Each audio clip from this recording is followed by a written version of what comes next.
100 ஆண்டுகளுக்கு முன் பெரியார் ஏற்றிய சமூக நீதி எனும் பெரு நெருப்பு இன்னும் சுடர்விட்டு எரிந்து கொண்டுதான் இருக்கிறது.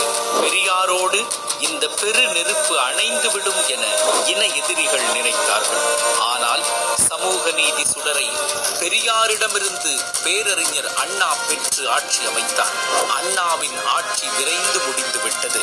இனி நெருப்பு அணைந்து விடும் என அதே இன எதிரிகள் நினைத்தனர். அவர்களின் எண்ணத்தை தனது சமூக நீதி ஆட்சி மூலம் பொய்யாக்கி சுக்கு நூறாக உடைத்தார் முத்தமிழறிஞர் கலைஞர்.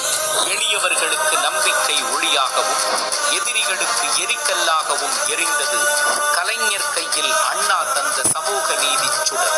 பெரியாரின் திராவிட கருத்தியலை ஏந்தி அண்ணா வழியில் கலைஞர் தந்த சமூக நீதி சுடரை அடுத்த கட்டத்திற்கு சமூக நீதி 2.0 என எடுத்து சென்றுள்ளார் முதலமைச்சர் மு.க. ஸ்டாலின். தமிழ்நாட்டின் சமூக நீதி சுடரை முன்னின்று பாதுகாத்து இன எதிரிகளுக்கு சிம்ம சொப்பனமாக திகழ்கிறார் முதலமைச்சர் மு.க. ஸ்டாலின்.